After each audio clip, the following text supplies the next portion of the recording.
welcome to the newest video. This video is going to be regarding product rule and how to find the derivative of a product. And so I'm going to use the example we've been using for chain rule and power rule of 3x plus 1 squared, or 3x plus 1 times 3x plus 1. And if we do the derivative right, we should get 18x plus, I want to say 6. I'm pretty sure that's what it was. And so, like, this is to show that we were given one question, and so far we've solved it in 3 different ways, right? And so we can use product rule in this because 3x times or 3x plus 1 times 3x plus 1 is a product. And so what does this rule state? This rule states that we have f of x and g prime of x, f of prime of x and g of x. So these are all different functions where f of x is a function, g of x is a function, and g prime of x is the derivative of g of x, and f prime of x is the derivative of f of x. And so how do we determine what f of x and g of x is? So we can say that f of x, this right here, is going to equal f of x. And we can say this right here is going to be equal to g of x. And therefore f of x and g of x are equal, but let's pretend we don't have that benefit just for the sake of this example. Or maybe not that benefit, that something, whatever.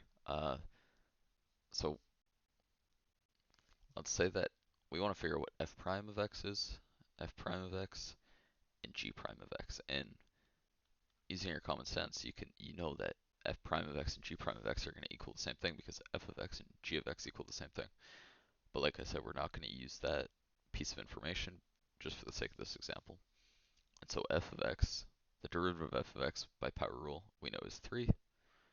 And by the derivative, or by the power rule, the derivative of g of x is 3 as well.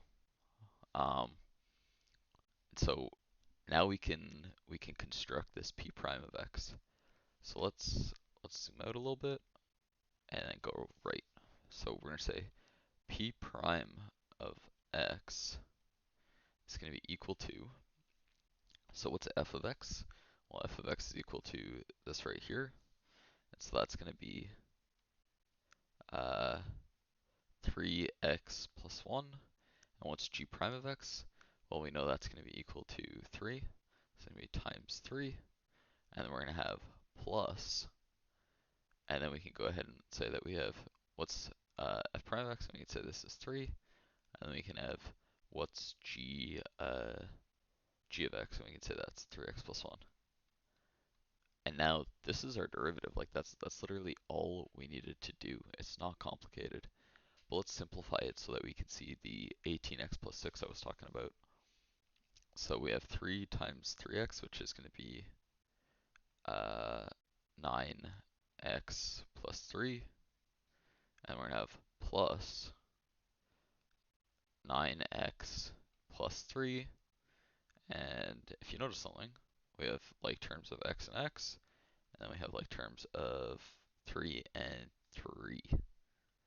And now we can simplify this. So now we're going to have 9x plus 9x is 18x.